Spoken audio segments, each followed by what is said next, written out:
Genesis chapter 18. And Jehovah appeared to him by the oaks of Mamre, and he was sitting at the door of the tent in the heat of the day. And he lifted up his eyes and looked, and behold, 3 men were standing by him. And he saw, and he ran to meet them from the entrance of the tent, and he bowed to the ground.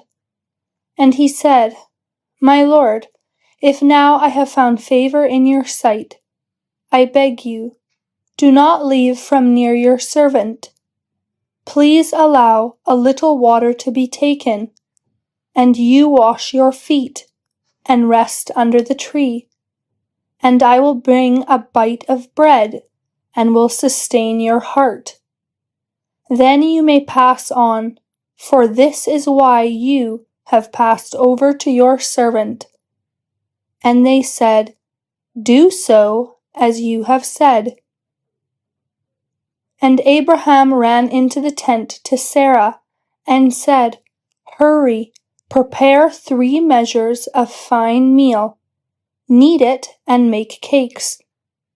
And Abraham ran to the herd, and brought a son of the herd, tender and good, and gave it to a youth. And he hurried to prepare it, and he took curds, and milk, and the son of the herd which he had prepared, and he set them before them. And he stood by them under the tree, and they ate.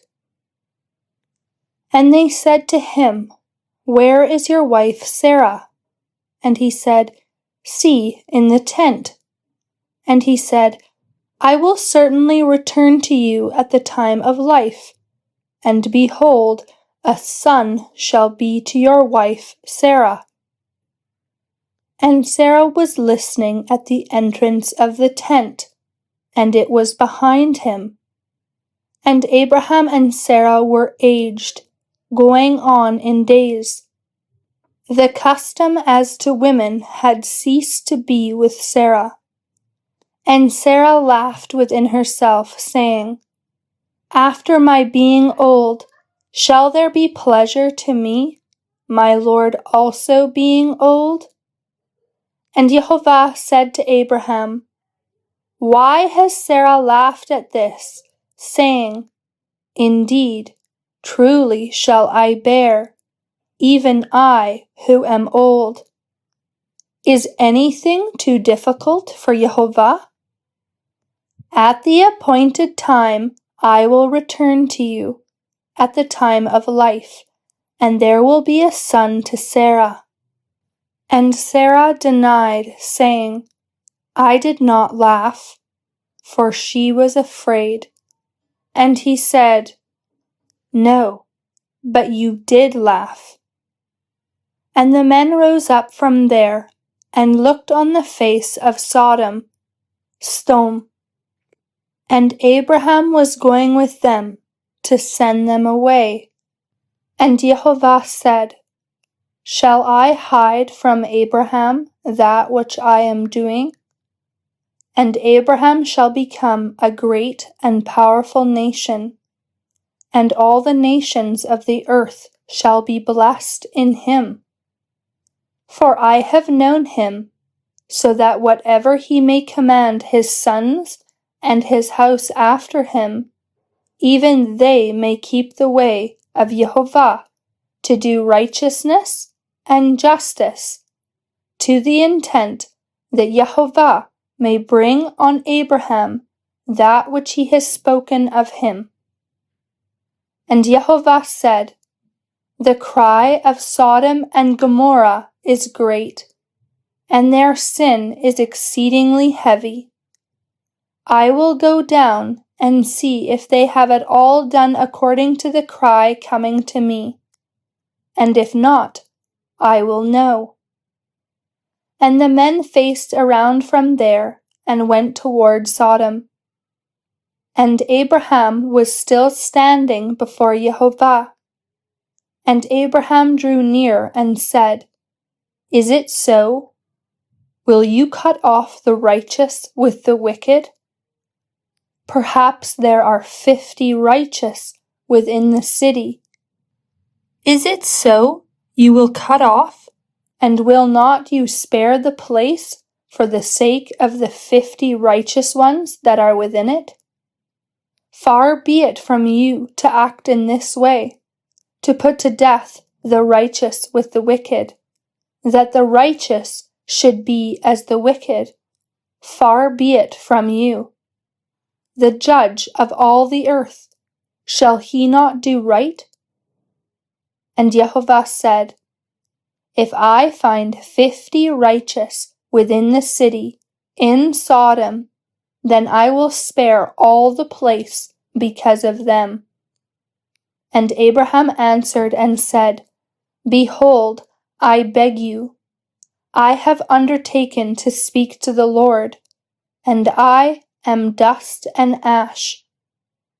Perhaps there will be lacking from the 50 righteous.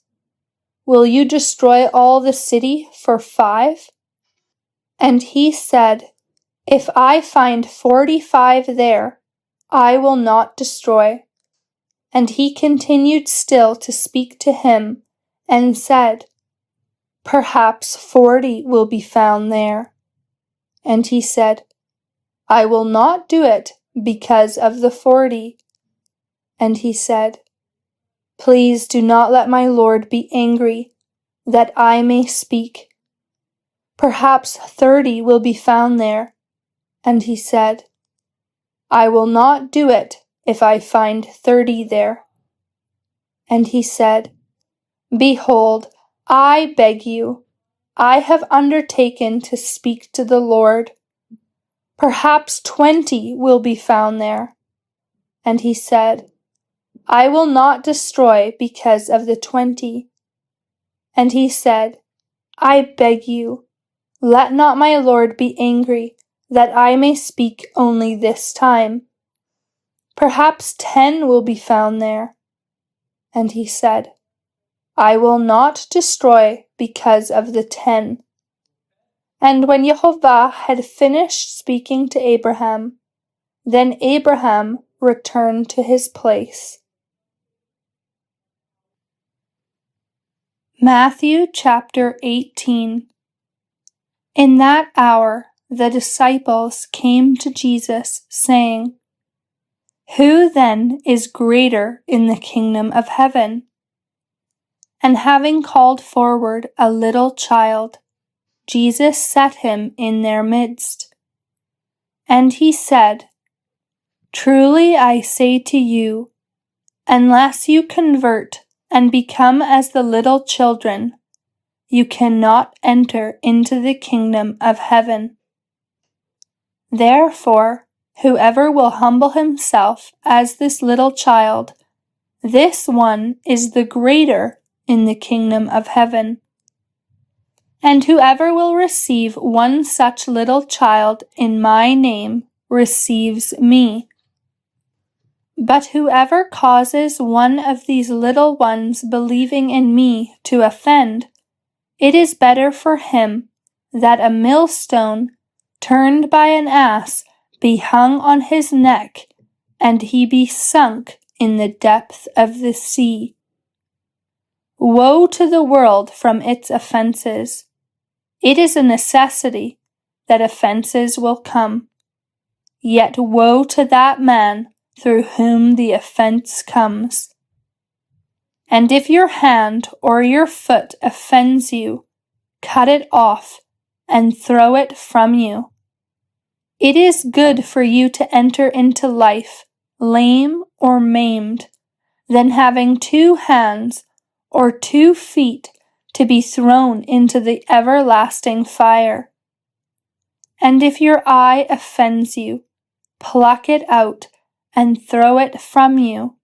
For it is good for you to enter into life one-eyed, than having 2 eyes to be thrown into the hell of fire. See that you do not despise one of these little ones, for I tell you that their angels in heaven continually look on the face of my Father in heaven. For the Son of Man has come to save that which was lost. What do you think? If there be to any man 100 sheep, and one of them strays away, will he not leave the 99 on the mountains, and go seek the straying one? And if he happens to find it, truly I say to you, that he rejoices over it more than over the 99 not going astray. So it is not the will before your Father in heaven that one of these little ones should perish. But if your brother sins against you, go and reprove him between you and him alone. If he hears you, you have gained your brother. But if he does not hear, take 1 or 2 more with you, so that on the mouth of 2 or 3 witnesses every word may stand. But if he fails to hear them, tell it to the church. And if he also fails to hear the church, let him be to you as the nations and the tax collectors. Truly I say to you, whatever you bind on the earth shall occur, having been already bound in heaven, and whatever you loose on the earth shall be, having already been loosed in heaven. Again I say to you, if 2 of you agree on earth as to anything, whatever they shall ask, it shall be to them from my Father in heaven. For where 2 or 3 are gathered together in my name, there I am in their midst. Then coming up to him, Peter said, Lord, how often shall my brother sin against me, and I forgive him? Until 7 times? Jesus said to him, I do not say to you until 7 times, but until 70 times 7. For this reason the kingdom of heaven has been compared to a man, a king, who decided to take account with his slaves. And when he began to reckon, one debtor of 10,000 talents was brought near to him. But he, not having any to pay, the Lord commanded him to be sold, also his wife and children, and all things, as much as he had, even to pay back. Then, falling down, the slave bowed the knee to him, saying, Lord, have patience with me, and I will pay all to you. And being filled with pity, the Lord of that slave released him, and forgave him the loan. But going out, that slave found one of his fellow slaves, who owed him 100 denarii. And seizing him, he choked him, saying, Pay me whatever you owe. Then falling down at his feet, his fellow slave begged him, saying, Have patience with me, and I will pay all to you. But he would not, but going away, he threw him into prison until he pays back the amount owing. But his fellow slaves, seeing the things happening, they were greatly grieved. And coming, they reported to their Lord all the things happening. Then calling him near, his Lord said to him, Wicked slave! I forgave you all that debt, since you begged me. Ought you not also to favor your fellow slave, as I also favored you? And being angry, his Lord delivered him up to the tormentors, until he paid back all that debt to him. So also my heavenly Father will do to you, unless each of you, from your hearts, forgive his brother their offenses.